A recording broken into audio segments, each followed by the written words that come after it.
Hey, Soraya, how's it going? Woo! It is hot. Oh my gosh, I am burning up here in Temecula Valley. And here in the San Fernando Valley, it is not that much better. It is HOTT hot. But Yes. today, speaking of hot, we've got Ronnie some Barnett? very special, huh? Ronnie Barnett, speaking of hot? Well, you know, if I'm talking about hot, of course I'm talking about Ronnie Barnett, guest host extraordinaire. Yes. But also we've got a real special group of guests joining us today with Ronnie, and that is the band Flying Color. Yes. Yeah. This was a session of Ronnie's, so. Well, you know, it's meant to be a good time. So, but yeah, I'm really looking forward to learning more and talking with the band about their work and this album, which it has a lot of love from fans. And considering the band releases one single, one album, and then moves on. The fact that there are still fans who remember this band fondly and really kind of look at them as a band that could have done a lot more. So I don't know, I'd say get started. Yeah, let's do it because we got lots to learn. All right. Hi, this is Soraya. And this is Jeff. Our podcast is called Paisley Stage Raspberry and Rhyme, a podcast where the two of us play music that we like and share anecdotes and background about the tunes. We hope you'll join our conversation. And without further ado, a gruviar. Let's get groovy.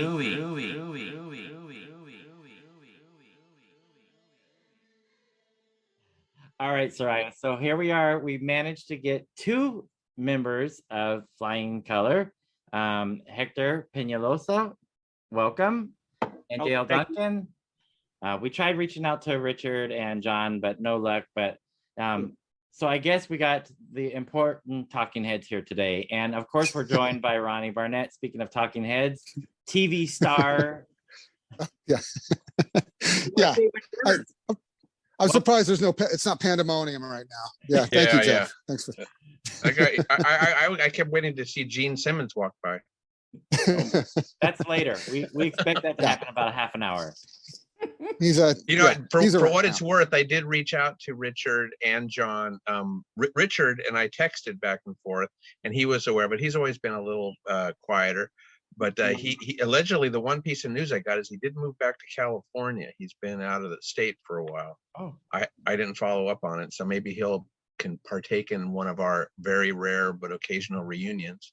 And John said he was going to reach out because he didn't want to be interviewed, he said, but he had some things he wanted to talk about. He wanted some subject matter to come up, and he said he would reach out. But so if he didn't do that, that's on him. Okay. We might have to share this episode and then get some follow-up information. That's intriguing. I wonder. It was. I wasn't sure. He just said, yeah, because I don't really want to do it, but there's a couple topics I hope they cover. And I was like, well, okay, let them know. Interesting. All right, we're gonna have to do some follow-ups, Soraya. Yeah. I hear part 2. That's all I hear. Part 2. Yeah. Maybe part 2 will have Richard and John. Oh, there we go. And maybe Pokey. Why not? Pokey might join. So Soraya, I think you came up with a quote that I think is a good opening quote to get us started here. Yes. So as Jeff and I were doing research, I came across this quote and I thought it was a great jumping off point. So this person is talking about the album, and they mentioned Dear Friend, the lead off track, and then they add this. But the album has more to offer than just a drop dead single. While mostly mid-tempo tunes with soaring harmonies, It Doesn't Matter and Farewell Song, just a couple of terrific examples. They occasionally ratchet up the energy and cut loose, like on the rousing Believe, Believe, calling to mind some of Guadalcanal Diaries' work, or the 60s revivalists of the Paisley Underground. Through Different Eyes similarly mines a nostalgic 60s pop sound. They were one of the rare bands without an obvious frontman, with 3 members contributing songs to the mix, shades of Teenage Fan Club there, giving the album a bit of variety while still sounding consistent and cut from a similar cloth. Okay, I guess we're done. I was going to say, heard everything. Yeah. Good night, folks. So Hector, let's get started with you because I've read different things about how the band actually got started. Right. So I was reading an interview with you where you mentioned that you and Richard kind of got it going. Can you tell us a little bit about how the band got started? Yeah, around 1980, the Zeros broke up, and we were living in San Francisco at the time.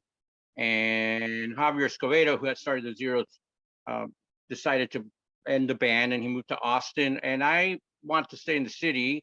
I had a job and friends and a girlfriend, so I hung around. And then the drummer in the Zeros, Baba, stayed for a couple of years. So we thought, let's do something together, you know. And he brought up Richard Chase. He says, hey, I know this guitar player. He's from Imperial Beach in San Diego, but he lives in San Francisco. And he's a really amazing guitar player. And I thought, well, let's meet him. And so we got together with him. And it's a funny story. At the time, I was working at a place called the Coffee Roaster in the financial district. It was one of these gourmet coffee shops with Melitas and French presses and, you know, freshly ground coffee and all this business. And the owner, Murray Jaffe, had a daughter named Barbara who represented a vegetarian bakery company called Barbara's Bakery. And they're very popular at the time. This is early 80s before it became trendy. And anyways, Barbara was trying to come up with a jingle and wanted some musicians to back her up. So Murray knew that I played music. He says, hey, can you get some musicians together to help my daughter, you know? And she was already in her mid-30s, whatever. And I said, yeah, let's do it. What not? So I got Baba and I got Richard involved.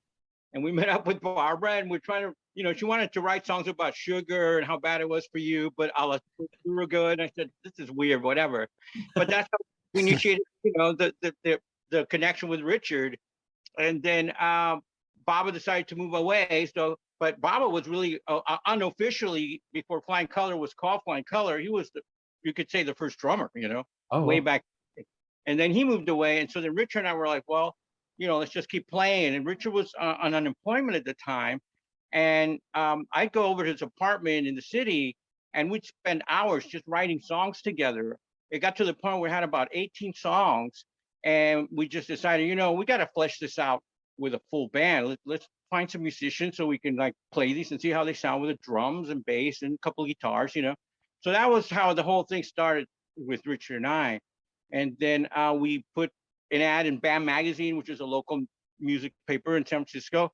And of course, we got all the rejects applying, and it was just like a leany Satyricon ship movie, you know, like, oh, this guy couldn't work, you know, he's got a beautiful guitar, but he can't play it, you know, or they showed up dressed up all new wave, or you can imagine how that went. But eventually, then we had John Silvers, who was a drummer in the Dills, playing with us for a while in the beginning, but that didn't work out, so we had to let him go. And then Kevin Hunter from Wire Train was the one who said, hey, I know a guy who's going to fit in with you guys perfectly. His name is Dale Duncan. And I said, okay, well, give me his number. And then we talked, you know, Dale and I, and then he said, hey, I know a drummer who will work with us really well. And that was John Stewart. They were roommates at the time. And that's how the band came together, you know. You can share your sorrow with me. You can share your sorrow with me. 'Cause I've been down so low before, where it's hard to let your feelings show. And if I could help the time to ease your troubled mind, I will share my heart with you. Hector, what did that BAM Magazine ad say? What influences did you list in there? I didn't see it. No, yeah, that was way before. Yeah, we were just looking for a guitar player and a drummer, but mostly a guitar player, because at that time I think we had John Silvers playing with us, and I was playing I decided I was going to play rhythm guitar originally, but we had such a hard time with getting somebody to play bass. I said, well, I'll just play the bass like I've had with the Zeros and force myself to sing more with the bass, you know, on my hand. And yeah, I remember one guy came to the audition, and he was wearing, you know, these black and white checkered tight pants and like a red patent leather, like sleeveless, I don't know what it was, with zippers on it. He was trying to look all new wave, but it was like something out of Valley Girl, you know. And he had this beautiful brand new Stratocaster. And the crazy thing was, like, he couldn't even play it. Really, you know, he could barely play it. Closing make it, you know. But that's how it was, you know, back then. Yeah.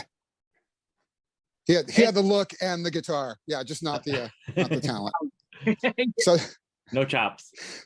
Yeah, right. So you meet Dale. Now Dale, do you arrive and meet these guys and immediately say, I have a bunch of songs as well? How? No, it was interesting. You know, I'd you know, gotten involved in music via punk rock. You know, I'd been in the 70s, loved music, grew up on the Beatles and all that. And then obviously, like for so many people, punk rock kind of opened the door. It's like, hey, I can, you know, I could never play like, you know, Jimmy Page, but you know, Joe Strummer, I saw that I could do that, you know, and it was kind of like the intro to it. And then you know, it's interesting because you guys are the Paisley Underground thing here. That was what really seduced me to another level, because I had grown up with like the Beatles and pop music and all that, and then I started playing via punk rock. But the punk rock thing had gotten so boring in the early 80s, it kind of became a uniform. It was the hardcore thing was taking off. And you know, and there was a weird period in the early 80s where it was kind of factions. It was like punk was kind of going hardcore, but then there was other things kind of bubbling up, you know. And so I had this band called Love Circus, which was the people I went to school with, I went to high school with, that were, you know, basically they were all the punk rock new wave fans in my high school. We decided to make a band, and we played around. And I think as we started doing it, I really was enjoying it and wanted to keep playing. And I think everybody was in college and they were kind of dropping off. And I was like, I want to do this. And that's where I think I had met Kevin Hunter, and he was like, you know, these guys are putting a band together. I think you would really fit.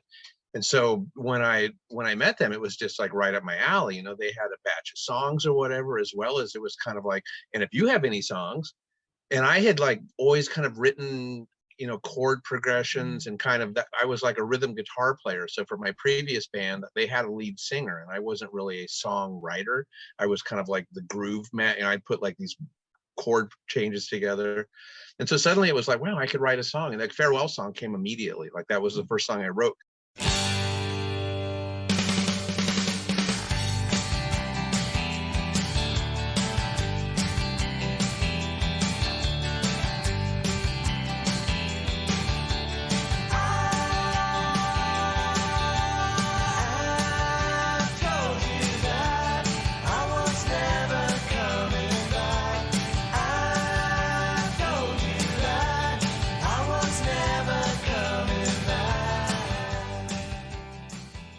I remember I walked in and Richard was like, those are good chords. And it was just, you know, and pretty soon we just started playing. And so that was kind of my Dear Friend came pretty quickly after that, but it was kind of just opportunity knocks. Like I had been waiting for more space to do it. And that was just a really comfortable environment to start taking on the whole package with simpatico people. You know, one thing about the songwriting part of Flying Color was, I mean, Richard was an excellent songwriter, an excellent guitar player. And when him and I were getting together in the early part, I mean, he'd say, oh, I wrote a song, it's called Monica Monica. And I wrote this song, it's called I'm Your Shadow. I'm like, holy hell, this guy's like knocking out of the ballpark. So, you know, he set the bar for songwriting in that band to a really high level. So for me personally, I said, I got to write good songs too.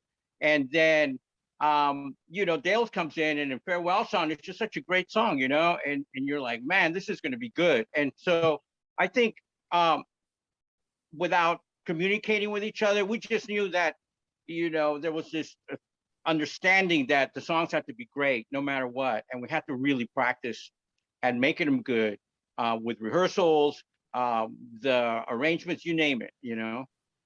There was definitely like for sure there was that that thing where you felt like, oh my God, like if I'm going to show this, it's got to be kind of good. Like it really pushed everybody's bar a little bit. Oh, for sure. And you know, a good song, you can play with a crappy guitar, it's going to be a good song, you know, and that's the thing, right?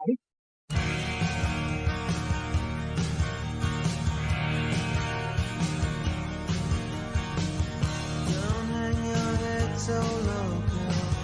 Give me a smile.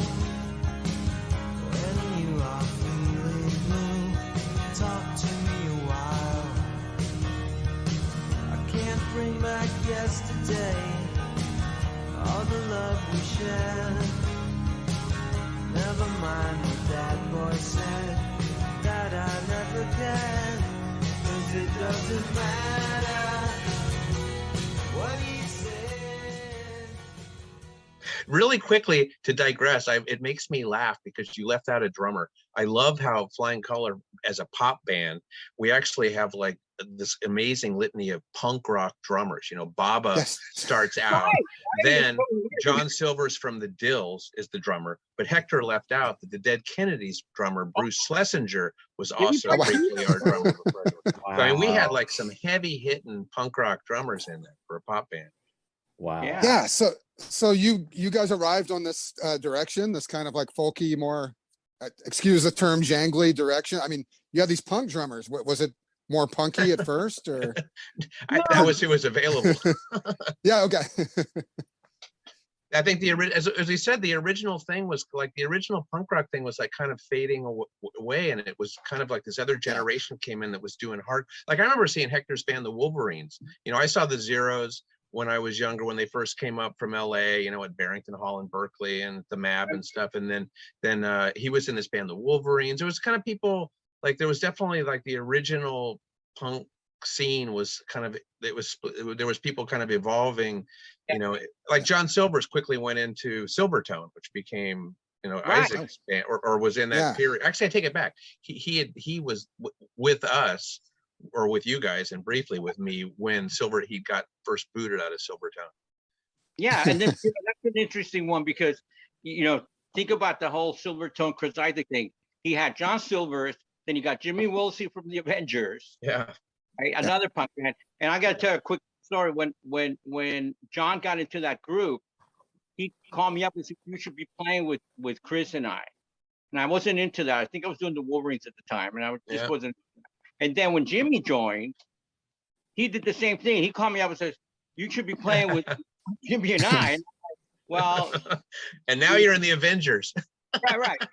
Yeah. So This is Jimmy Wilsey, you know. It's like, and he was a good guy, and I loved him. And I said, okay, I'll see what's up. And I did. I went and met Chris Isaac, and we you know, made some plans to rehearse and whatever. It was around that time when Eric Jacobson came in, who had managed and recorded Love and Spoonful, Warner Brothers, etc. But I think he had other plans, you know. And eventually, one day John calls me up. He says, "Hey, I just got a copy of the contract from Jacobson and Warner Brothers, and you know, it's all about Chris Isaac. They only want to give me 10% or 20%, and there's a clause that says that the backup musicians can get fired any time without reason." And so he quit. You know, John just walked away from it, and I just was like, well, now that I know this information, I didn't really have my Don't heart want that set gig. anyways. I was just kind of going along, feeling it at that moment, you know, see if it was going to be worth investing time or not. And then I just kind of just lost interest in it, and it was really, I mean, I could tell it from the very get-go. This is a Chris Isaac thing, no matter what, you know. But Jimmy stuck it out, you know. He stuck it out, and you got to give him a lot of credit, man. He gave Isaac that sound, that whooshy guitar, beautiful, mysterious sound, you know. He never really got the credit that he deserved. I mean, a book just got published. I'm sure you heard about it. I read it. It's a pretty tragic but incredibly amazing book, and he deserves to have that book written about him, you know. To loop just quickly, it was Eric Jacobson too that brought so much to the Flying Color record, kind of via osmosis with Tom Mallon, because Tom Mallon was engineering those early Isaac records, and it was great, like having Eric Jacobson just being around and talking to him, because suddenly you're in a room with a guy that's like cut serious hit records in the 60s, you know, and worked with Tim Hardin. It was like suddenly we're hanging out with like the real deal. And Tom worked with him so much, and there was just all kinds of little editing tricks and like listening to track, just like it kind of moved his bar up to a whole other level that we took advantage of by, you know, it was kind of like, wow, we could really, you know, let's just, it was just, I could go on and on about stuff that he learned, that Tom learned from Eric Jacobson. Oh, for sure. Because just to clarify that, what Dale just said is basically that when we started making our album at Tom Allen's 16-track studio, that's around the exact same time that Chris Isaak was recording his first LP, and we were having to work around Chris Isaac's schedule because Chris Isaac's sessions were getting the money to Tom, you know. Jim Keltner was just here, stuff like that. Wow. Yeah. No, I definitely want to talk about Tom Mallon. First, I just want to say that it's funny because Eric Jacobson probably seems so old to you guys when you met him. He's probably 40, right? Like, right. Yeah. Blonde. That's all I remember. Yeah. Hector called him Sasquatch. Yeah.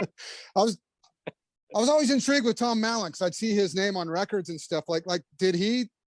Was he in bands like in the? He produced the Music Club. He was a drummer. Yeah. too. No, I know him as a producer and stuff, but I mean, how did he become like this producer? His story to me was that he was definitely in the 70s. Like he was about 5 years older than me. I think he's born like in 57. He grew up with rock and roll and wanted to do it. And I think at some point he started doing his own home studio in the late 70s. And he just got more, he felt like he was getting more into that and never really satisfied with his own songwriting. And he kind of just realized like, oh my God, this is what I'm at. And I still remember to this day, that was a great once when we first met him and he was clearly like liking us. We went down to just cut a demo and paid. And right away he liked us and he was like, oh my God, this band is cool. And it was kind of, he was already working with American Music Club. And then that's when he decided he was going to make his own label, Grifter Records. And he basically said like, I want you guys too. And I don't want to record a bunch of bands anymore. I just want to record a few bands and try and do something really great. And I still remember Tom once where I came in and I made some weird chord. I didn't know what it was. And I'm like showing him, what is this? And he's like, tries to figure it out. He goes, I don't know. That's like an F. We see, it's like an F11. And they finally says, it doesn't fucking matter. Just go back into the room and write another song. You know, he goes, you'll end up like me. You don't want to know too much about this stuff. Just go write another song.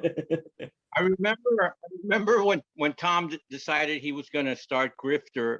And I remember after we made the demos at his studio and he really liked the results and the band and the songs. And when he offered us the record deal, he says, okay, he says, I'm starting Grifter and I'm offering you guys a record deal. And if you guys don't take it, then I'm going to give it to my girlfriend's band called Ugly Stick. And I remember I said to him, no Ugly Stick. It's got to be Flying Color. Ugly. Now had the 7-inch, had your 7-inch single happened before you met Tom? That 7-inch single, it was the demo. The 7-inch is basically the original demo that we started paying for. Like we went in like booking some sessions to do some songs, and then that week later, as we were working on time, started making a record. The Cryptovision people like wanted. We already had that. It's the demo. It's like the first recordings we did with Tom. Yeah. Or after. We worked with Kevin Army. There's a demo tape with Kevin Army, who's an early Green Day producer. Yeah, he's like the local guy here. And we were a horrible drum sound. I guess bless his heart. I love Kevin, but it was that '80s thing, and we did that giant drum sound thing, and that was. It was the mid '80s. Well. Yeah. Didn't wear well. How did you hook up with this label Cryptovision? Because they're on the East Coast, correct? Yeah. Dave Amos, who owned it with Mike Lynn, who also owned it. Mike Lynn lives in New York, and Dave Amos was originally from New Jersey. And Dave relocated to Berkeley because he started working for Nady Wireless Systems back in the early 80s. And he hung around Piedmont, which is a little suburb of Oakland. And I was roommates with a old friend of mine, Joe Hartman, who was a drummer, and Joe knew Dave Amos. And when Flying Colors started playing around, Joe had gone to some shows and saw us play. And one day he said to me, hey, I know this guy, he's got a little record label, and he probably will really like your band. I'm gonna have him go see you play. So he went to the I-Beam. I think we played at the I-Beam. That's when he saw us, and he offered us this 7-inch release, and we actually did the recording, and then we actually went to New York for like, was it 2 weeks, right, Dale? And then we Something or a like week. that. It was we fun. went We to- got to play we played Folk City and Maxwell's and the Bitter End and Tramps. It was like a nice first Yeah. trip to New York. Yeah, just to promote the 45. It was really great trip, And then he wanted us to also do an album, but by then we had already locked in with Tom, and ended up that we didn't do the record with Cryptovision. So Dave Amel said to me, well, if we're not going to do Flying Color, why don't you do a solo album? And so I ended up doing a solo. Yeah, that's how that ended up with Cryptovision. You're skipping ahead a few years though. That's Yeah, pretty. yeah, we'll that get was to that. later, We'll yeah. get to that solo. Yeah. Yeah. There's so that's a Okay, demo wait. version of Dear Friend on the single. Yes. And then Right. and then there's a great song called Look My Way on the B-side. I love that song. It didn't make the CD for some reason, you guys. Wonder what, huh? Yeah. How'd that did you- happen? That's weird. I was gonna say, oh, okay. I thought one of you would be like, yeah, I don't care for that song. So That was this didn't want band- it, didn't this want it on band- there. That's one of my favorites. To me, I love what Yeah. I love about that song is it's definitely was in the first batch. Like when I first met the guys, like it was like there, and it was like I remember I learned that rhythm part or whatever, and it was just like we all sang together, and it was just like boom. I think it was probably like half inspired Farewell Song. I think I learned that song and then went home and wrote Farewell Song, but it was definitely like that core batch of original stuff that it was just so sweet. It was good. And once again, that was like with Tom at that little instrumental part in the end, Richard's guitar part. There's that weird, I don't even know what that sound is they put on that guitar in there. It's kind of all striated part, that was like suddenly working with Tom as like part of the band. How can we like really make this thing jump? So it was that was the beginning. I would call that like Dear Friend and Look My Way are totally the beginning of our collaboration as a band and with Tom.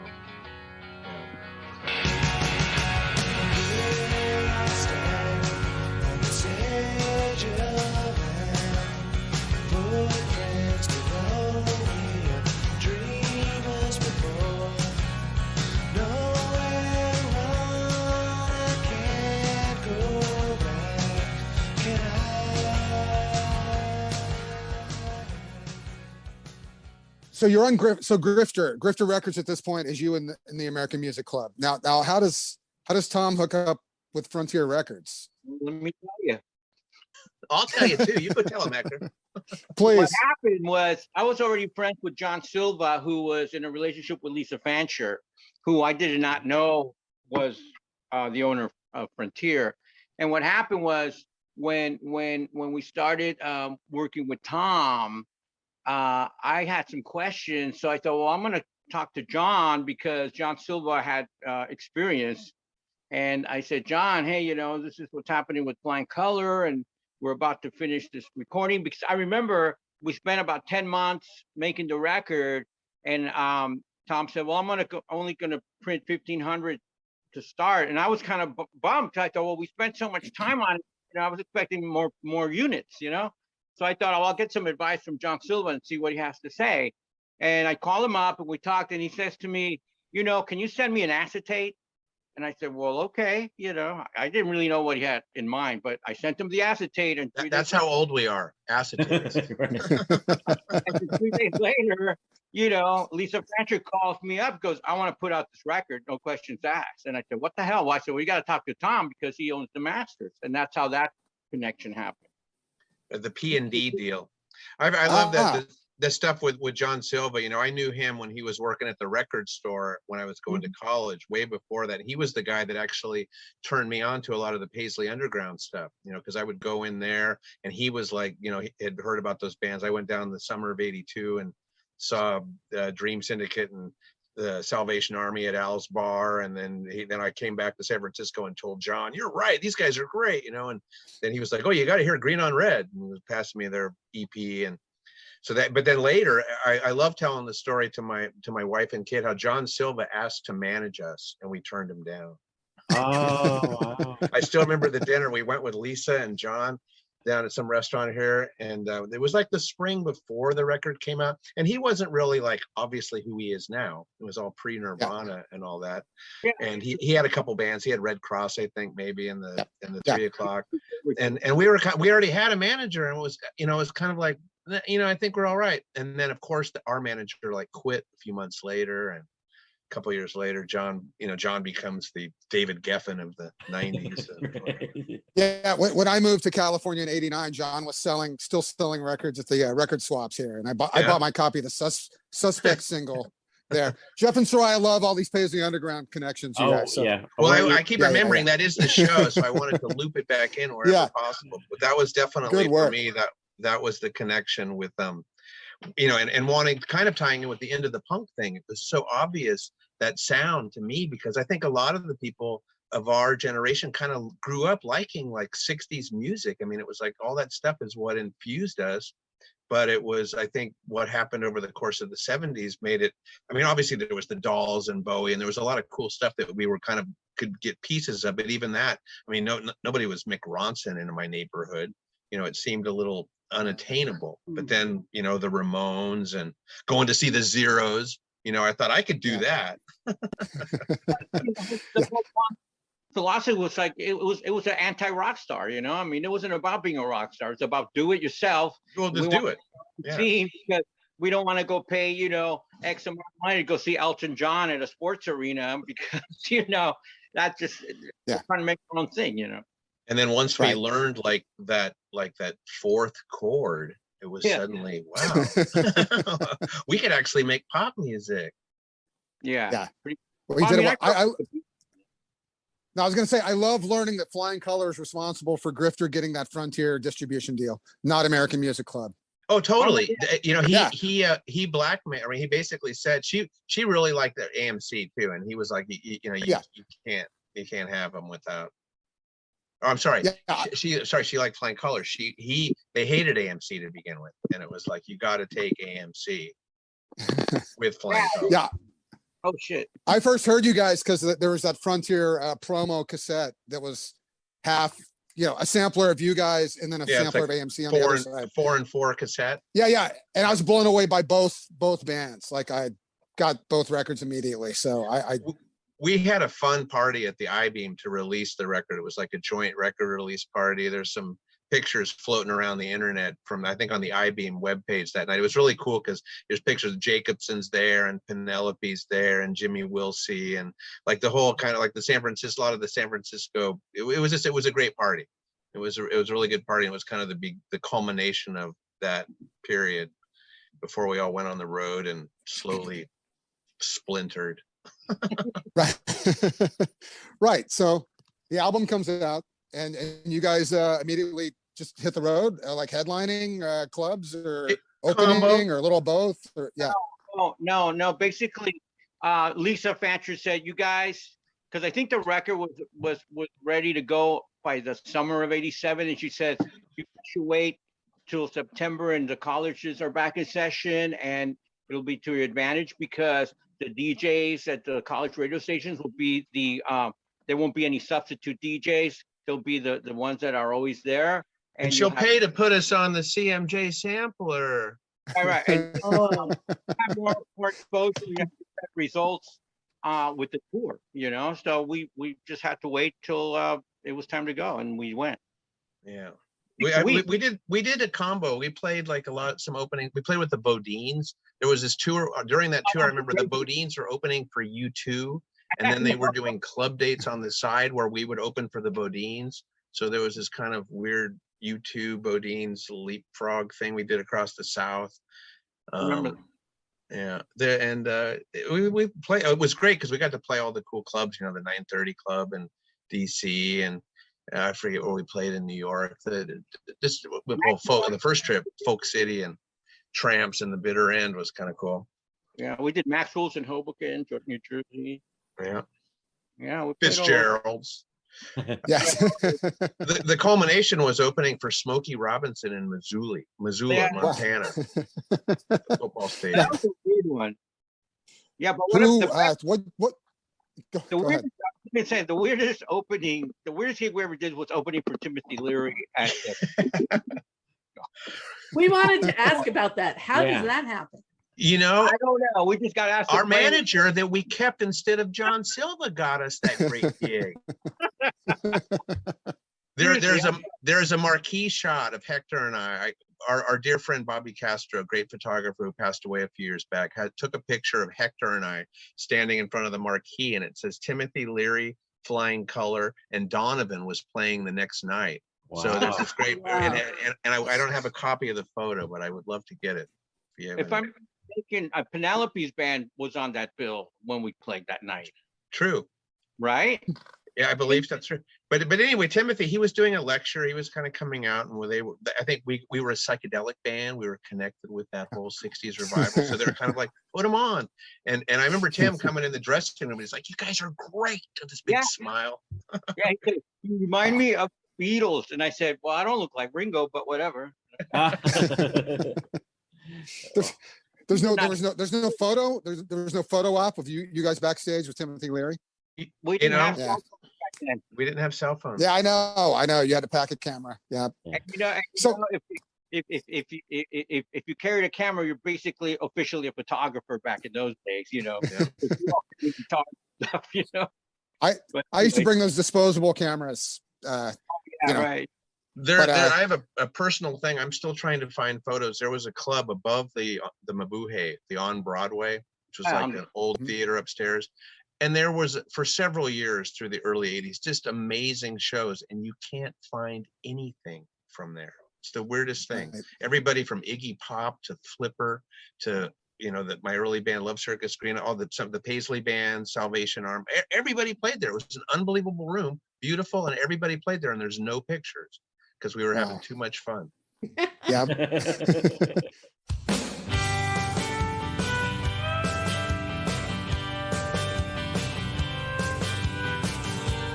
Different eyes, I found you. Different eyes, my world is new. So when does Richard leave the band? Right Before before that the like- tour. Right for the tour. So the record comes out and he says, Yeah, he started working at in Livermore Labs out in the East County. It's a government contract business, and decided he wanted to not go on the road. And then his high school sweetheart, he started renewing the relationship, and she moved up to San Francisco, Mona, and so that's why he didn't go.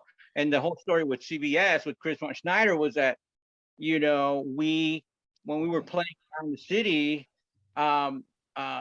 he started going to our gigs. But the story with Chris was that him and 4 other guys, they're originally from Syracuse, New York. And one day they said, "Hey, this town sucks. Let's get in the van and move to San Francisco." And they just jumped in the van and came to San Francisco, and they got an apartment in North Beach. And they were music fanatics, all of them, and they'd go to the gigs, and obviously they liked Flying Color, and Chris became friends with us. And one day he invited me to his apartment, and I was like, okay, I'll go hang out at your apartment. And they all lived there. All the 5 Syracuse guys lived there. Bob Newman, he was a record file. I'd never seen so many records in a room. The guy had millions of records. And there was Mari Rapowski. Now Mari owns the Makeout Room, and he owns the Latin American Club. And They pretty much were the cast of High Fidelity. yeah. And so I hang out with Chris, and we're in his room, and he whips out the acoustic guitar, right? And he starts playing every fucking song on the Flying Color set list played live, like perfect. And I was like, what the hell? I mean, if there's a fan, that's a fan. Well, you're jumping ahead a little bit too, because we were opening for the Liars at the Berkeley Square the night that those guys met us, and Chris walked into the dressing room all cocky. He's like 19, and he's like, "You guys are great, but I should be in your band too." Wow. That was his introduction. I don't remember stuff, but I remember I said, "Oh wow, man, that's pretty." I mean, I was really impressed by that. And so when the time came that Richard didn't want to play, and we had to go on the road, and it was sort of an emergency, I said, well, he was the obvious choice, So I got together with him in North Beach one day. And I said, hey man, you want to be in the band? Because this is what's happening. And he jumped right in. Boom. Here's another little Paisley tie-in. Chuck Prophet from Green on Red was a friend of mine. I had gone to college with him and stuff, and we had played in bands to get, little groups together. And Green on Red was kind of at a loose ends when all this was their initial push, and he was kind of available. And so it was kind of like he came up because he was a great guitar player. He wasn't like the singer-songwriter guy he's become. He was mostly just a guitar player then. But it was really clear. Hector and Chris had been hanging out a bit, and John had gone to high school with Chuck. So it felt like, I remember thinking like it was a weird dynamic. We didn't want it to be 3 against 1, kind of so it was felt more balanced, as well as Chris was a brunette that fit that, kept our Beatle thing intact. Right. Yeah, he fit in really good, and he's a great songwriter on his own, he brought really good tunes too, and we all got along really good, it just personality wise and everything. But someday Chris will tell you about Fitzgerald's and what happened in that house. Yeah. No, I'm gonna message him right after this. It's definitely a private topic for sure, but yeah. Hopefully I'm old enough to hear the story. You might be able to handle it, Ronnie. Hey, getting back to the record, so you guys, your band has 3 songwriters, and pretty much you all write separately. So how did you decide to evenly distribute the songs on the record? Pretty much. Tom Allen took the responsibility to pick the songs. He said, I'll pick, give me demos, because we were all recording, on cassettes and 4-track studio home recorders and whatever. And then he actually picked the songs for the first record, I mean, that was the deal. He was going to pick the songs for the records. And so we just went along with it. Yeah. Okay. Because that can cause bands to not make it, right? To be totally honest, it's probably ultimately what did. I think when we initially got together, it was like, boom, we put all these songs together, but there was kind of a team of like Tom and Eric Beckman, our manager. I likened it to like REM in the early days with their lawyer and their manager package. So it kind of made like a collective thing. And when suddenly we were without a manager and Tom, it's where it kind of became like just left over to us to figure it out. Plus Richard basically the chemistry changed. Like there was an original kind of package, and then suddenly it was just like, the 4 of us kind of on our own and with a new member trying to figure out how to do it. And also we'd been a band long enough. I think everybody was feeling at that time like different pools, in different directions. I think, as I recall, Hector, you were kind of wanting to kind of rock more, and I was like kind of already feeling more of the Americana direction, Right. like kind of wanting to go that way. And then Chris was just trying to find a voice, he was just trying to, I mean, that's why he blew up. Chris is like George Harrison after the Beatles broke up. He was like sitting on all this stuff, and then he just like boom, like puts out a bunch of solo records. Yeah. So you split with all these people. Is that after the album runs its course and you tour? Well, it and no, it's in the everything? build-up because we were making it. We made the record in like during '86, and it came out at the end of '87. And Richard left, and the tour started in October of '87, and Richard had left at the beginning of the summer. He had told us like that spring, I think, even we can't do it. So I think there's actually one show where we played as a 5-piece where Richard, it was like Chris's introduction, and we played like all together at the VIS Club or the Independent, whatever it became. And then and at the same time when Richard had pulled out is when Eric was kind of part of it was because he had less work. Suddenly Frontier was kind of coming in like they were going to be our label, and they had an in-house promo department. Before, when we started out, our manager Eric was the guy like doing all the management, booking the shows and making the posters and putting stuff out. And then when Frontier came in, there was kind of this illusion that we were going to be kind of more taken care of, and there was less of a role for him. So that's where Eric was kind of going, oh, where do I fit into this now? So that's where he kind of fell out of the picture and went on to become an Academy Award-winning film distributor. I love all these successful people thread their way through your story. Yep. Not that you're not, but you know what I'm saying. I'm happy. I look back on it and it's like, it's so great. I think of all the stuff that's happened, opening for Smokey Robinson, I got to meet Yeah. Brian Wilson, you know, I mean, all this stuff, whatever, all the crazy stuff that happens in life, in my life in music, it's been totally worth it. I mean, for me, the big one for me was opening up for the Ventures at the IB. Oh, yeah, that's good. Yeah. That was a big part of my learning how to play the instrument. You know, How'd you guys go over with that Smokey Robinson crowd? We were the opening act. we was in Missoula, Montana, and it was in the football field. We were friends with the entertainment director, Eric Jacobs, I think was his name, wasn't it? Dale? Cushman, Eric Cushman, Yeah, and the he original really, manager for Green River. yeah, and he really liked us when we were doing that 6-week tour, promoting the record, and we ended up playing in Missoula at a Mexican restaurant. After it closed, it became a club, and then, you know, we just got along with him really great. And he, well, you know, if anything happens, you know, if you get any really good gigs through the university, because he was entertainment director for the University of Missoula, Montana, I said to him, if you got any really great gigs, can you put us on, you know? And he says, well, I got Roy Orbison coming in town. I said, put us on. Oh, I got, and then finally we ended up with Smokey Robinson, and that was great too. You know?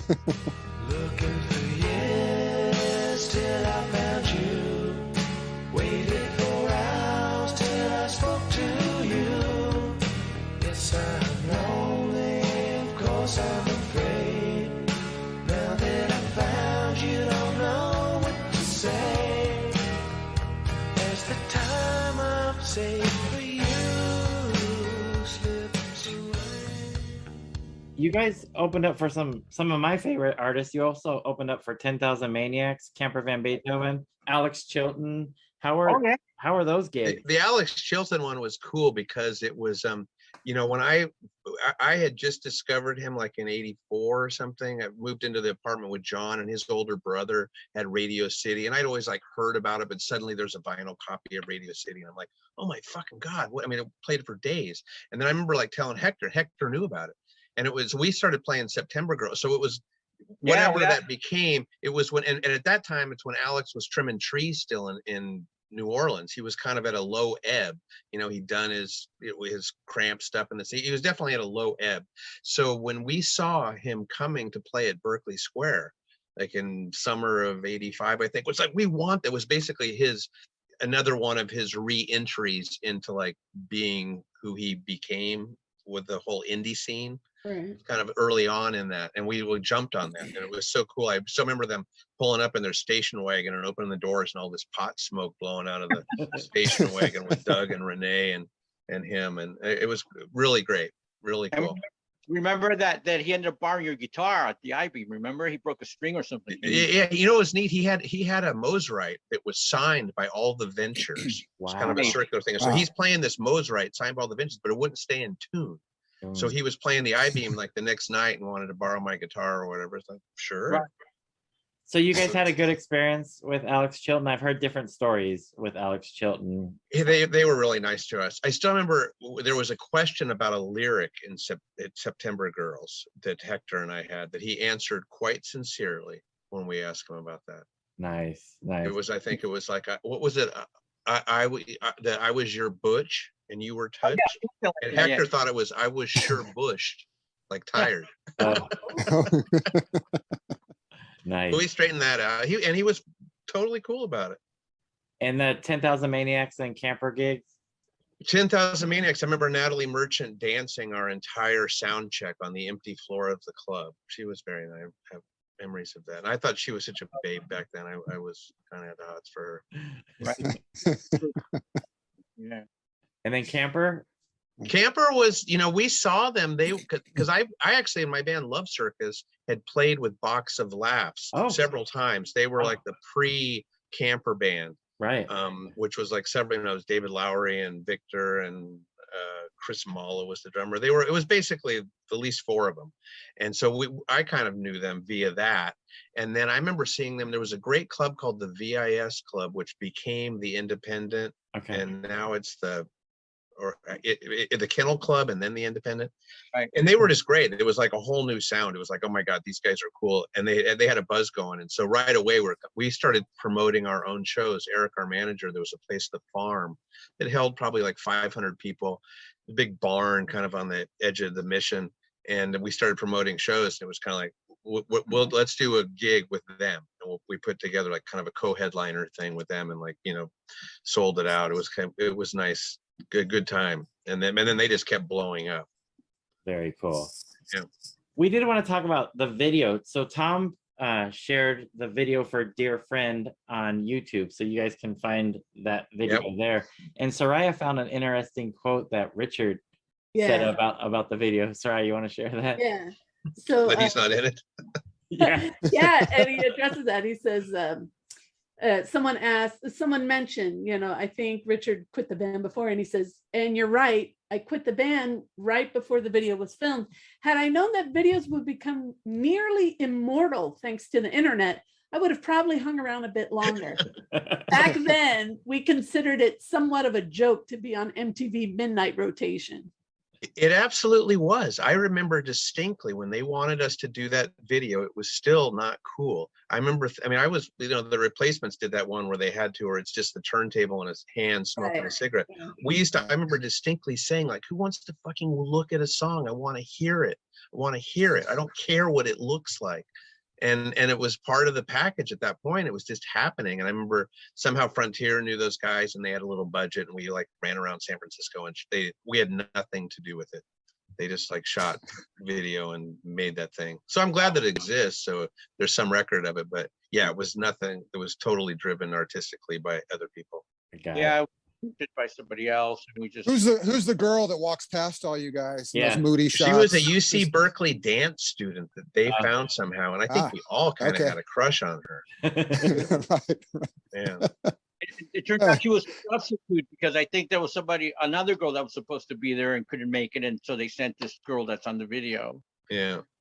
To be on. I've often wondered where she is. Can we find her? You know, for the next reunion gig. Yeah. Oh, sure. You know, twirl around. Nice. She'll find this podcast, no doubt. Prospective second album. I know you guys made some demos. So did Frontier want to make a second record, or Yes, they you did. said you were trying to regroup and find yourselves at this point? Sorry. They did want to make a second record, you know. Yeah. I think they were all game. It was just like the band basically broke up. You know, we were trying to do it. I mean, I'll let Hector tell his side of it. You go ahead, Hector. You tell your side. Well, honestly, yeah, Lisa was waiting for a second recording, and we ended up letting Tom pick the song again. And then I think there was just a disagreement on the song list and who was getting how many. And so in the end, we just I became dissatisfied with the whole thing. I didn't feel like I was having any fun anymore. It was too much friction. And I just felt like, you know, I don't want to really continue. And I just stepped away, you know. That's basically what I did. I know the rest of the guys kept it going for a while, but Dale can take it from there.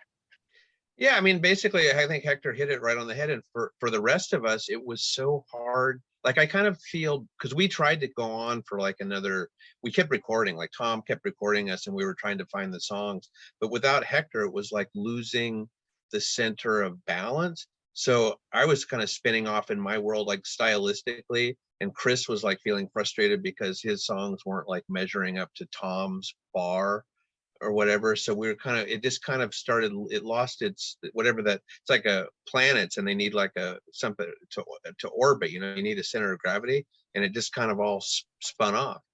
And I think like on our end, I think I kind of regret like trying to carry it on for another year or so but it was like, because we put so much into it, it was so frustrating. Like we put this record out and we toured all this stuff. You'd kind of like, we're getting a name for ourselves. And it was like, you know, I wasn't ready myself to be a solo artist. I really liked the idea of being in a band, you know. I mean, years later when I made ostensibly 2 solo albums, I still made a band name, that Map of Wyoming stuff that I did. Great name. I always liked kind of the mystery of bands. I always like that better. So yeah, I think we Right. just, we spun out. We kind of, it's so common. It's like, a marriage or Yeah. something. Sometimes they just don't work out. I tell you, the nice No, part is though we've really gotten back together for the kids, and it feels nice when we hang out now. We're still family. Oh yeah, Nice. that's what I'm saying. I mean, it doesn't change how we feel for each other. We also were a lot younger, and we had certain goals, and maybe we were all just a little more intense within ourselves to want to make things happen in a certain way. We all kind of maybe had our own idea of how things should go, but with time it goes by. We got together and reunited a few times here and there, and it's been really great, and it's really been a lot of fun, and why not? I mean, if we can do it, we'll do it whenever it can happen. We did a memorial show for Tom Mallon, or not a memorial, he was still alive when Tom Mallon first got cancer. We did a couple shows in 2013. Yeah, I think it was, and it was like riding a bike. It was kind of cool. I mean, it was easy. Like, it came back really quick, and the energy, it felt good. It was really nice. I think the only difference is like at this juncture in the music business and stuff, it's like, what do you do with that? It's kind of like, okay, it's cool. We're not really big enough to like stage a major reunion tour. We're kind of in that weird little niche, but at the same time, like I remember a month after that reunion, we did a gig opening for the 3 o'clock there, because we had done the show at the Great American Music Hall, and then for Tom, the benefit, and then the 3 o'clock happened to be doing a reunion 2 shows at the same time. They were going to play Coachella or something. And so they were playing the next month. And Don Holiday got on the phone with Silva, who was still managing the 3 o'clock, I guess, and was like, "What do you think, Flying Color open?" And he was like, "Yeah, it sounds great." And it was kind of cool, like playing and people showing up and seeing him sing the song. So we definitely had an impact. There was definitely fans that got it, but it's like we're in that weird space where is it big enough to like really take take it further than that? Yeah. Well, I would say yes, and I would also say you could do an archival release of the unreleased demos. Yes. Just as a fan, I'm just saying. Yeah. One thing I had thought, it related to that, I'll put it out there. The one thing I had thought about is it's interesting because of the records that Hector did, his solo, Chris's very first record, even my Map of Wyoming stuff. There's a few songs out of each of those that actually come from Flying Color. Like, like Hector, so it's part of me has thought about, you could probably do a cool reissue that's a collection of like things that are actually of the period that are like outtakes or whatever, combined with like a sampler of our subsequent projects that never really got heard that much. It would probably make a pretty cool record. And then we follow up with the new record. Yes, there you perfect. Yes, you whet the appetite, get it. Yeah, exactly. So I've been run what I can, too young for love, I don't understand, but I'm the one to run, I'll stay right here, take my chance, I won't disappear, believe me, I said, Hector, so you leave the band and then you put out the solo album. Like, so were those written for Flying Color, those songs? Well, that record came out in '88. The Flying Color record came out in '87. Basically, that record got recorded because Dave Amos didn't get Flying Color to make an album, so he offered me the album.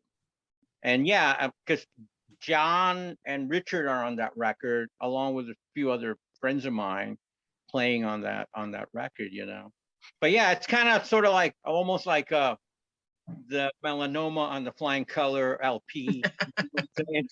No, but there's like songs on that, like Dog in the Rain. Dog in the Rain was one of the first songs that I walked into. That was like that was one that was a really early song that just didn't make the album, that ended up on Hector's solo record 5 years later or 4 years later. That record came out fairly soon after the Flying Color stuff, but I've always written songs. I still do. As a matter of fact, I'm going to do an unashamed plug. This record's coming out in October, my new solo record. Nice. On Nice. records, and it's already that's my test pressing right now. But October they'll be out, and I'm looking forward to that. But I've always written songs, you know. I've always been a songwriter type of guy, and you gotta make an effort to write good songs. That's for sure, you know. But anyways, I hope that answers your question. Yeah, yeah. That's funny. It's funny. You guys break up, and then Frontier gets that deal with RCA, right? Like, In that period after Hector had left, you know, we did a demo for RCA, and it was like, still, that was one of the reasons we didn't Okay. break up, because it was like suddenly there's this stuff going. How do you walk away from that? It's like, really, RCA is interested. One of those songs, Right. It's called "Take It for a Ride," that was like part of one of mine, that was part of the end of, like, we played it when we were touring. There's some, I can't remember, it's if it's a Bucket Full of Brains compilation, I think it ended up on, there's a Flying Color song that's on and that was basically the RCA demo that came from. Oh.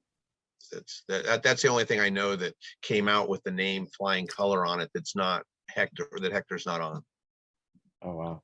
And I feel guilty about that a little bit, Hector. I'm sorry, but we just didn't know what to do at that time. But you've put up with Javier for all these years, so I'm not worried. Monster. But I ended up joining MCM and the Monster soon after Flying Color. That was this crazy rap rock band that was basically my roommates on Webster Street. The four of us guys lived on this 2-story Victorian house, and I was kind of like the Monkees, but you know, with rap. Oh.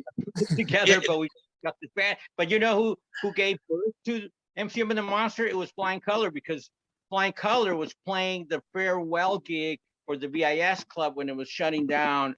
And my roommate Miles, who was the rapper kid, said, "Hey, can I get up and do a couple of numbers at the farewell gig?" And I said, "Well, of course, why not?" And then Gary, who was the lead guitar player who lived in the house too, he goes, "Well, can I get up there and play a guitar?" I said, "Well, sure, why not?" So in actuality, Flying Color gave birth to MCM and the Monster, you know. It was kind of like FC, Run DMC, Yeah. little Beastie Boys in there. I loved it. I think we did some AC/DC songs too. It was quite a night. Yeah, fun. and you know, that band really took off like a runaway train, because it was the right time for that kind of music, and just everywhere. I mean, there was always like a lot of people, you know. But but like, I've always been flexible with styles, and so I've never really like just said, I'm just going to do this type of sound, you know. Like, always been, because music is a giant family. I mean, you've got jazz and country and rock and pop and bluegrass, whatever, but it's all coming out of the same bucket, you know, the notes. You just decide what you want to do. Hector is definitely an equal opportunity employer. I'll give him that. He'll play anything.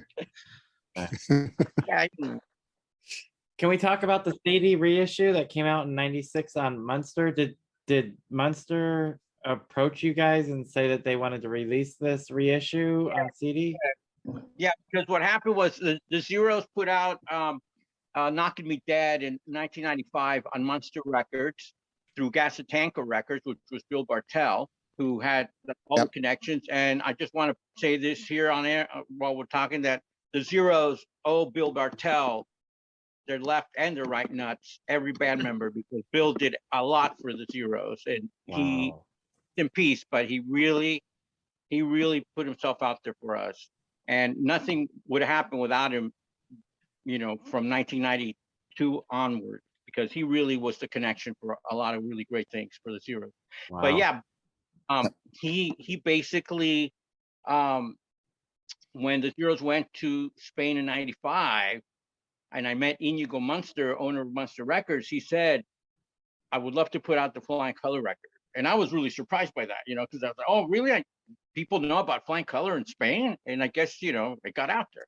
So I said, "Well, you're going to have to talk to Tom about it." And later that year, he went to San Francisco for vacation. And I said, "Okay, well, you know, I think I called Tom ahead of time. I said, 'Hey, Inigo's coming in from Munster Records, and he'd love to talk to you about reissuing the recordings, you know, on CD.' And that's how that connection happened. Nice. You know? And you threw on a couple bonus tracks. Oh yeah, threw some bonus tracks, and then I wanted to have in the line notes in the booklet to have not only just Chris, but Richard too, you know, because I mean, everybody was a big part of that. Yeah. You know? Yeah, that was Yeah. those extra songs on there are things from the original demo tape that we did with Tom. Nice. So Yeah. when they were basically Okay. like the extras from the single that went Yeah. on there. You know, in Okay. Spain, it's interesting because there's been this idea of touring Spain that keeps coming up. We definitely have this fan base over there. It's just never quite come together. It keeps getting talked about, and you know, there's some festivals, and there's a guy in England that's been talking to us about doing it. So who knows what's going to happen. Yeah. Our publishing, we It got could to happen. figure out though. Tom, the Flying Color Publishing, since Tom died, it was like Grifter Records had it, but Tom did a deal with Bug Music back in the day to administer the publishing, and then somewhere along the line, after the band broke up, BMG sucked up Bug, but they kind of like sucked it up as in like they own it or something, and all they ever had was the rights to administer it. But because Tom has passed away and he wasn't married, like I know is supposed to, it's kind of this like project that's like on a back burner to like try and untangle all that. I've made a couple phone calls, but I mean, Yeah. have you tried calling BMG?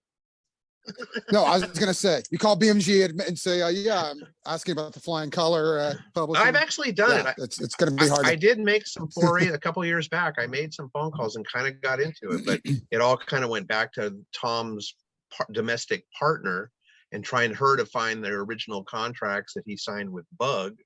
It's just, Right. It's a whole thing. Call John Silva. He'll get there. Great You know what I'm idea. saying? I love it. Yeah. That- Yes. that's a good. Seriously. Yeah. He's not doing anything else. No. They will take his phone Yeah. call. Yeah. So.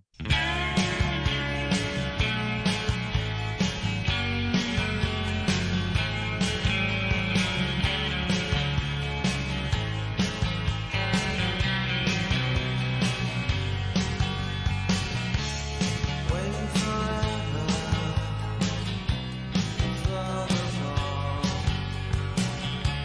You got what you wanted after all.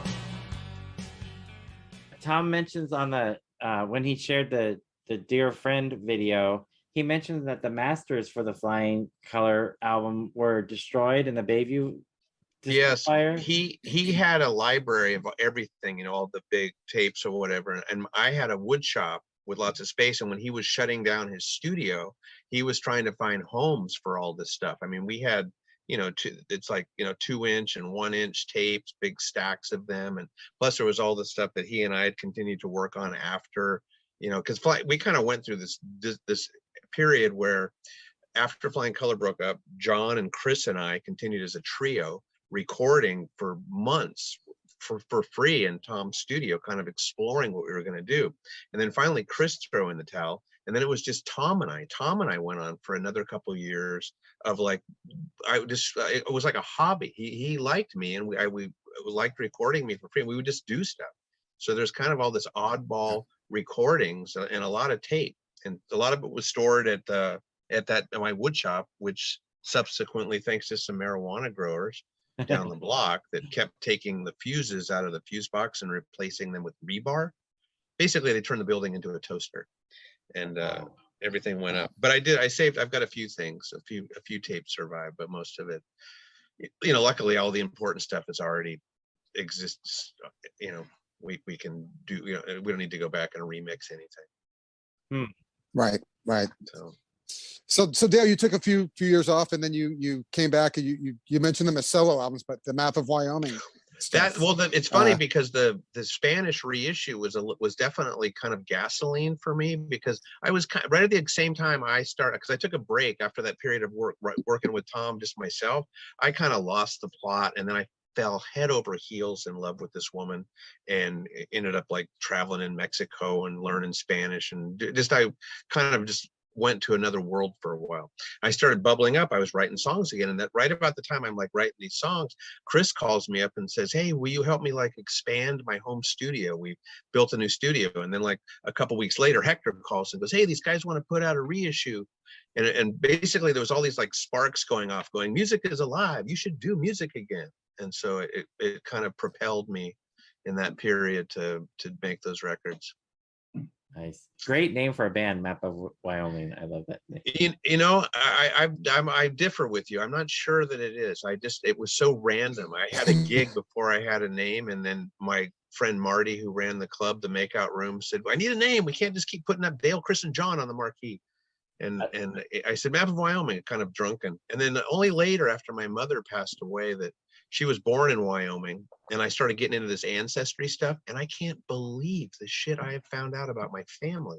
And then I realized, maybe that's what it was about. I was making a map of Wyoming. Who knows? Oh, I love the title myself, or the band name. Okay. I like the maps. Yeah. A little shorter. Okay. So we did want to mention that a lot of people really, really like this record. In fact, John Borak listed it as number 70 on his 200 top power pop albums. So that's pretty cool. I reached out to John just earlier today and asked him if there's anything that he needed to know. And he said, I have 3 questions, some of which we've already talked about. He's like, when is that follow-up coming out? Is there anything left that's been unreleased? And I think we've kind of covered that. And he said, the main thing I need to know is, when is the vinyl reissue? Now that vinyl is a thing again, it needs to be, it's not that easy to find this record. No. In the States, at least. No, you can only find it really on YouTube. There's people that like doing these pirate video things. There's no official, and it's kind of ties in with the publishing. Like, it's hard, spot up, because we don't want it on spot, we need to reclaim the publishing. Here's the other silly story. Tom actually set up Flying Color Music.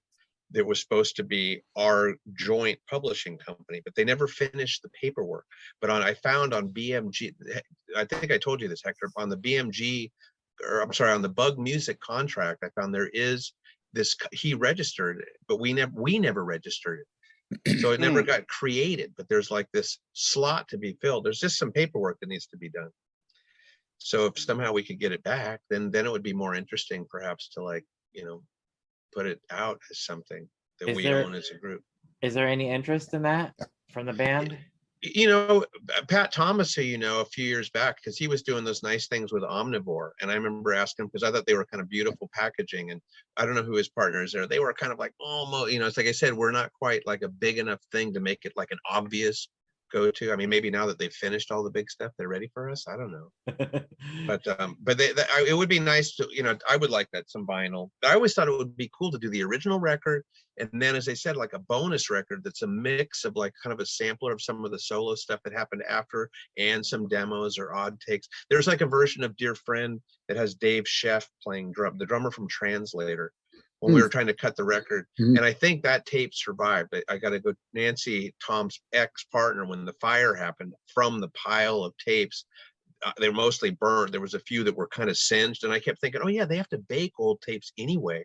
Maybe they're pre-baked. So I saved them and took them to, they're in Nancy's basement. But anyway, there's a version where Dave Sheff, because we were trying to get a great version. It was kind of like Eric Jacobson bringing Keltner in to play drums on Isaac's. Can we up the bar a little bit? So Tom brought in Dave Sheff to kind of kick John's ass. And then a week later, Tom invites John back down to do it again. And then John kicked Dave's ass. And Tom was like, oh, that was what I planned the whole time. I have no idea whether I should believe him. But he said that was his ultimate plan. There was no way there was going to be another drummer on our record. He just needed to motivate him. Nice. And then Larry Decker from Translator ends up in your band, Dale. Yeah, it's a small world. Yep. Sweet man. It's all connected. Larry Decker. Yeah, no, but both of those guys, all the Translator guys, right? Yeah. All 4 of them. So yeah, well, hopefully, little things like this, we just keep Great. throwing logs on the fire. Maybe somebody will be interested in that reissue. Who do you guys recommend talking to down there in Southern California? You're the industry center, right? Just up here in San Francisco with these techies. Ronnie, any thoughts? Jeff? I would. Yeah, no. Omnivore. Well, I'm tight with Omnivore has done our Muffs reissues, and maybe you could give them a second run by. Give them a second push. I can I can pitch you. They get pitched on like by basically everybody these days. I gotta say, they being one of the few quality labels around, like they turn down stuff all the time. I'm not Yeah. saying they will turn this down. No, I'm but just- well, now that the zeros, worth- now hey, that the zero, all they can say is no, right? It's worth a pitch. no, and now so. that the zeros are getting ready to blow up again with this major motion picture, we could maybe piggyback on that. Right. Right. When's that coming out, Uh, Hector? Supposed to be at the end of this year. It's already No, years, I think. Yeah, very cool guys. I sat down for an interview with them. I talked a lot about Bill Bartell, Hector. Yeah, great. Yeah, yeah. Giving him credit. Yeah. They're really, really awesome So. people.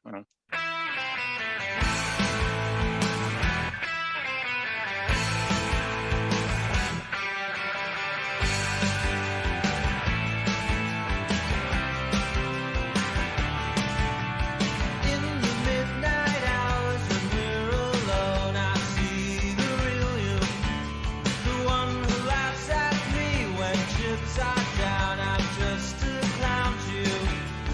It's like night and day when you act that way. Hector, before we say goodbye, you want to talk a little bit about that? The documentary? Yes. Yeah.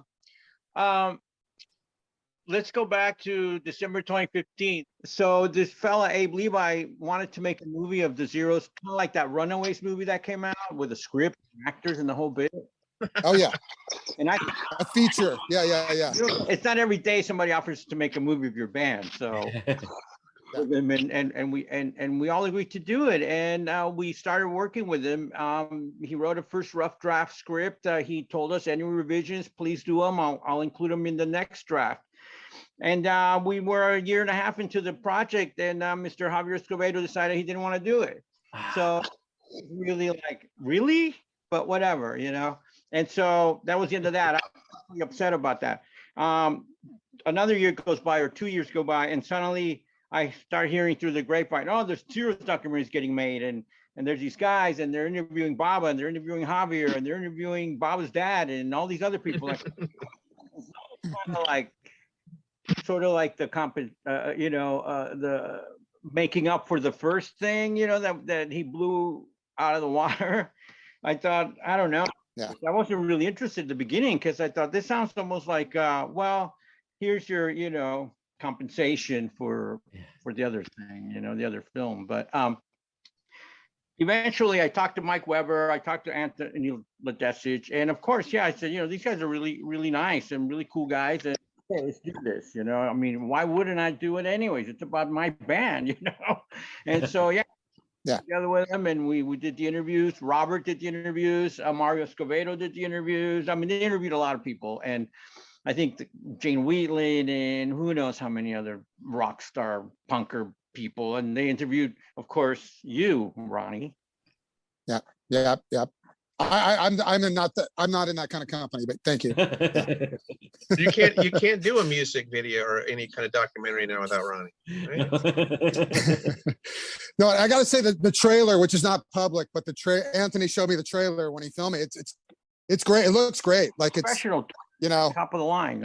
yeah, absolutely. It was really cut together well. So One thing I really exciting. I specified to Anthony, I said, if you can get the Lindas on this documentary, it would be really great, because it puts the whole place into a more contemporary space. And besides passing the torch, you know, these kids are amazing. I've seen them already a few times. And I mean, the drummer's only 11 years old, for crying out loud. You know, it's insane. Yeah. Oh yeah. Hector took me in to see them up here. Got me. They did a show here recently at the the SF Moment. It was fabulous. I just love like the history here. Like when we did the benefit for Tom, Peter Case got up and sang with it. We did Shake Some Action, and Peter Case got up with Prairie Prince from the Tubes on drums. But I was looking across, and you know, because Hector's only a year older than me or something, but it goes so far deep into the whole punk rock thing. I'm looking over there and thinking of like Peter, and they were doing shows together in the late 70s, you know, with the Nerves and the Zeros, and just this continuum. It's so cool of all the people that passed. Because Hector was like 14 at that time. Yeah. So yeah, that's why. Yep. But it's just, yeah, it's really cool, the history of all these guys, and it's how it's all connected straight through. People still doing it and loving it.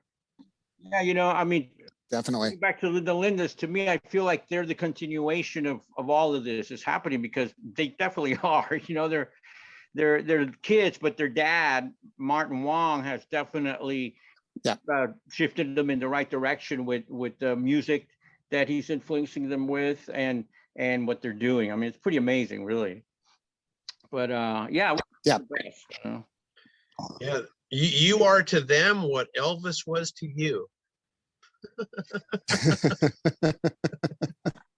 There's a great photo, not to talk about me, you guys, again, but there's a great photo of the Muffs playing in 2015, and the Lindas as little girls are dancing in the background. They're visible. Yeah. Because Martin's an old friend In of ours. 2015, they must have been like 5.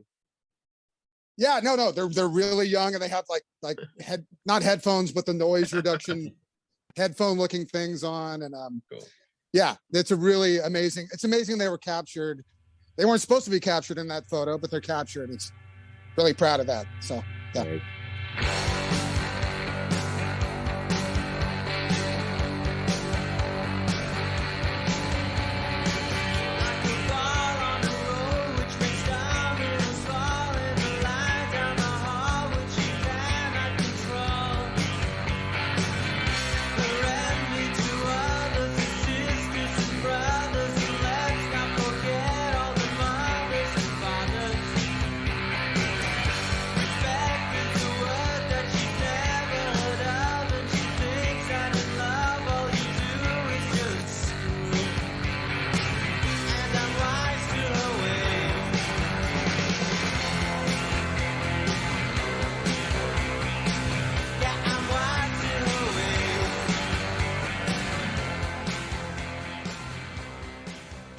Well, Ronnie, we wanted to thank you for bringing up this idea. It was all your idea to bring Flying Color on, and thank you guys Thanks, for Ronnie. joining us. And Dale, thank you for interrupting your family barbecue to Oh no, I'm come fine. downstairs and talk with us for a little bit. We appreciate it, but we wanted to let you get back and get some food while it's still warm.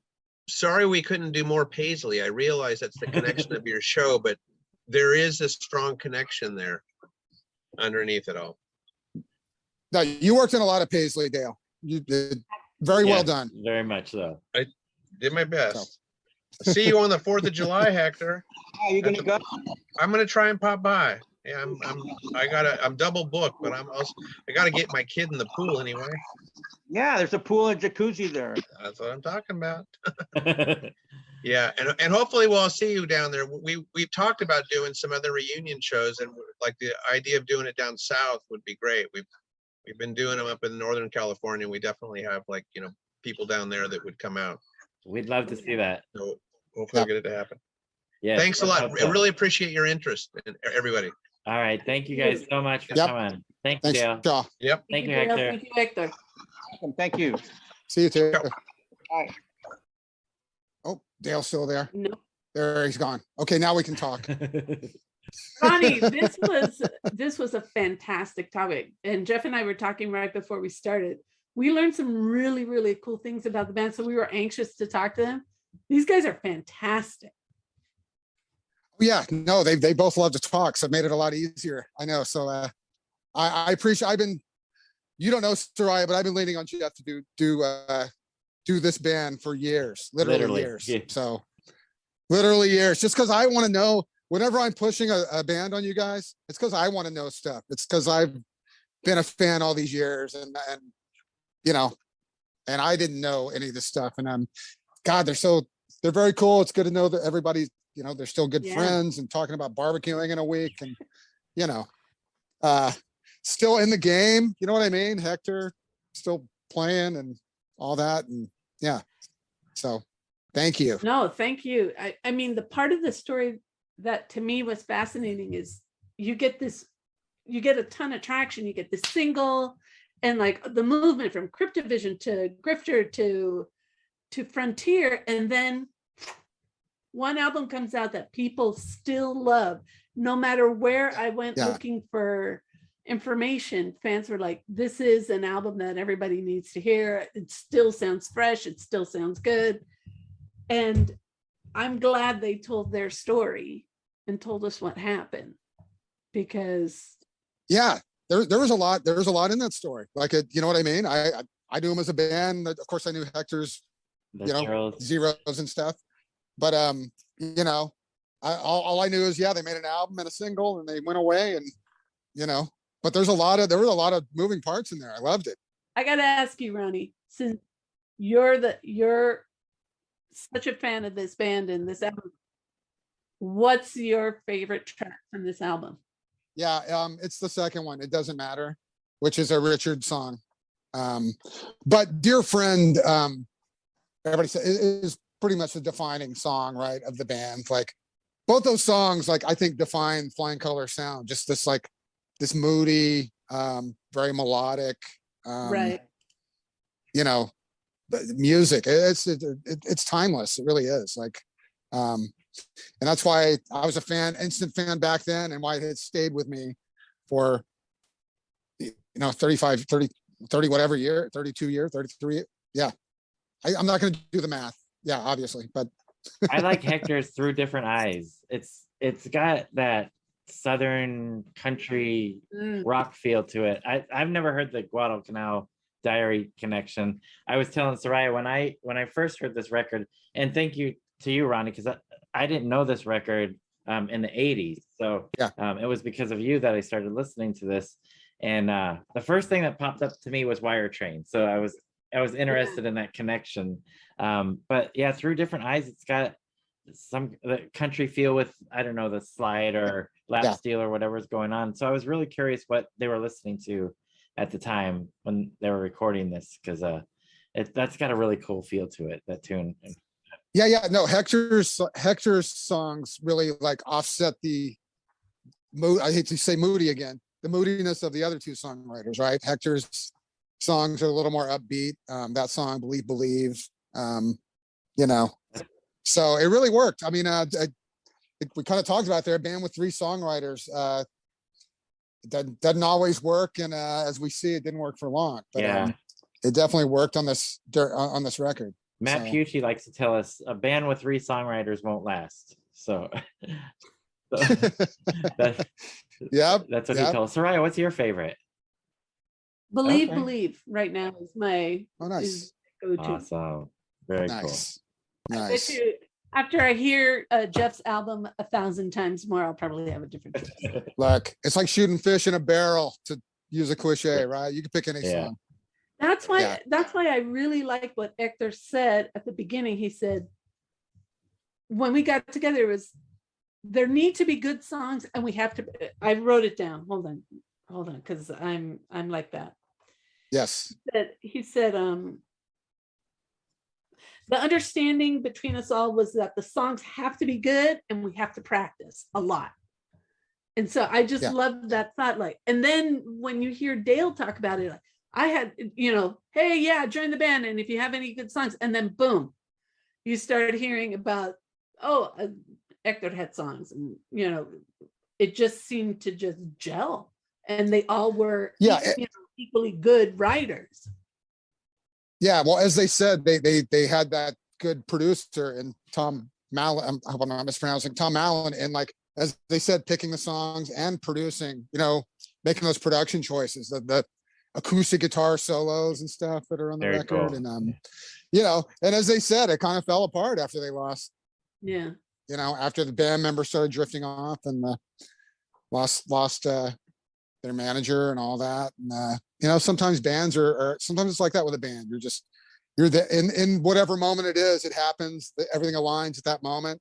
It's here, it's gone, and some bands last brief like that, and some bands continue. And yeah, I'm glad that we have a record to document that time. So. Yes. I know. Imagine all the bands back then that didn't get to make a record or made one single, or. Yeah, and I'm glad they mentioned Bucket Full of Brains, because they Bucket Full of Brains is very nice to Flying Color. I used to love that magazine. Yeah. You probably did too, Jeff. But it was just a great era. It really was. And they're on the tail end of that era, right? 87. That's like that's late in the game for that kind of music, for the most part. So a couple years late, right? A couple years late. Yeah. The golden age. I always kind of cut off the golden age of like 86. It feels so weird to say, but it's true, the golden age, because, just as Dale kind of mentioned it with, the anecdote about John Silva, we have Yeah. this moment, we turn him down, and then boom, the 90s just like changed his trajectory, but it also changed, you're right. You had this completely new era ushered in of music. So yeah, you're right. Yeah. Feels weird Well, to say. also, as they talk about the production on the drum sound, like production changed in the mid 80s. Like Yeah. everybody, Bob Dylan, everybody made an 80s sounding record around 85, 86, like with fake drums, and Ramones made one. You know what I mean? Like, yeah, Subterranean Jungle. Like, it's got great songs, but the drum, it's all triggered drum stuff. And now that you listen, when you listen to it, you're going to notice, because I brought it up. Yeah. But yeah. But how cool Anyway. is that? I like hearing about all their new projects and Yeah. Zero's documentary. And come on, one of the quotes, best quotes ever. The Zeros owe Bill Bartell their left and right nuts. Oh yeah. Bartell did so much for them. And I think we keep hearing this. Jeff, I think this is why we were so fascinated with Bill Bartell. He's a part of so many different bands, trajectories, and stories. It's just neat to hear. Yeah, absolutely. He would make things happen. So I hate to call him a manager for the Zeros, but he basically was. Like, he got them motivated, got them in the studio, produced that record they made. They put out the compilation record on Bump, and then they started doing the reunion stuff. And then Bill got them, produced the full length record they made, which is good. Bill understands the band. He uses connections. Bill had connections all over the world. So he got them touring Spain and stuff. That's, yeah, as Hector said, that's all Bill. Like, that's not, yeah. That's another documentary I'm really looking forward to, the Bill Bartell documentary. Yeah. Yeah, of course. Yeah. I don't know what to say. Hopefully. Yeah. I hate to say, I've been involved in a few documentaries that like have not come out, and ones that have never come out at this point. And it's just, I hope it gets done. Yes, us too. But it's in good hands with Dave Markey and Brian. They should do. Dave knows how to get something done, so it Yeah, should. they should. Ooh, these guys were great. I really hope they do some shows down here, because I'd love to see them. And Yeah, now that well, I it sounds think about it, agreeable. I saw them. If I'm right, Flying Color was the band that opened for the 3 o'clock when I saw them in San Francisco during the Oh, whole Coachella thing. I got to look for Yeah. my ticket. And I remember I made a note of it. I go, oh, this band sounds really good. Totally in the vibe of the moment. And just when he mentioned it, Yeah. I said, oh, You were there. that's it. Great American Yeah, Music you flew Hall. up for that. it had Yeah. to be them. Yeah, it had to be them. Yeah. Wow. That's great. No, this is Full great. circle. Yeah, You yeah, were there, yeah. Soraya. And Ronnie, we can't thank you enough for everything that you do for us. So thank you. oh, hey, it's been a while, but thanks for having, always fun, and thanks for letting me talk so Yeah, much. we're starting to slow down a little bit, so we're No. glad. Though Jeff we're told me ramping up. Jeff told me we need you to talk a lot this episode, so that's why I not that I don't every other episode too, but Are you kidding? They didn't need us. All we had to do was just give them a question and they went with it. no, it's true. It was hard to kind of break in with They those were guys. So, yeah. perfect. So They were perfect. So yeah. All right, So- all right, Ronnie. Go. all right, great y'all. Thank All right. you. Be nice, you guys. I'm signing off Bye. here. Be All right. nice. Okay. All right. See you later. Okay, now that he's Oh. gone, How much do you love Ronnie Barnett? One. so much. And then how much do we have some love and admiration for Dale and Hector? Dale Oh my gosh. Peñalosa. Really just giving us the straight story, lots of anecdotes. I still want to know what happened in the house behind Fitzgerald's in Houston. Do Just you? Hey, I'm a big girl. I can take it. I'm old enough. I can hear those stories, but I'm curious as all get out. But this was a really, really interesting walk through the band, through the band's history. Yeah. And you know what, Soraya, that I want to say that the chemistry between these two guys, it's totally still there. Oh So, my gosh. I'm you know, I think it was Dale that said, you know, and I remember I wrote it down. He said, we like each other and we're still a family. We're a family. And I really liked that, knowing that. He said, we've gone back together a few times. We hang out. We're a family. I love that. And that they have, and then he said, we've reunited a few times and we've had a lot of fun. I like hearing that from bands when they can still get together, play, and enjoy each other's company and enjoy the music that they created together. Yes. That to me it really says something. And then when you think about it, here's this band that's got this one album, one single. And then there are some demos and, additional tracks out there that thankfully, they still have some tapes and, with a fire, so much can be lost. But the fact that Dale said, no, some things were saved and, some things already exist. And, their story can still be told and preserved. And I think that's something that you and I have talked about so much, about the music that we love in this era. The fact that we're able to help band stories be known and be told, I think it's valuable. Agreed. And then Dale mentioned something. Wait, let me get back to that. About this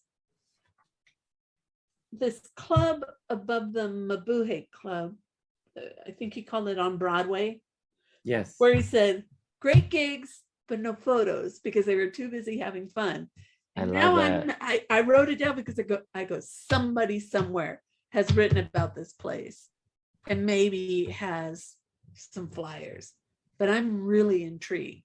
Like, they just kept giving us gold. They kept giving us pieces of this story that you and I are fascinated by. Yeah. Like, we just can't get enough of this moment and the places and spaces and the people that were a part of it. Absolutely. Very cool. And Dale kept sliding in Paisley Underground, little anecdotes here and there. That's pretty awesome. Very cool. So next week, Soraya, we'll be talking about this little gem right here. So this guy will be coming back and bringing a friend. So we'll be talking about the Muffs Really, Really Happy reissue and the original recording. So I'm looking forward to that, because like Ronnie says, it's not too often that Roy and Ronnie get interviewed together. So I'm really, we've met Roy and we've had Ronnie on a few times, and I'm just curious to see how that chemistry between them, because we've seen them on stage several times. We see that chemistry, but what's it going to be like with these two guys in a Zoom meeting room together? So looking forward to that one, Soraya. Gonna be fun. Gonna be fun. So mi gente, a groovear. Groove on, Paisley people.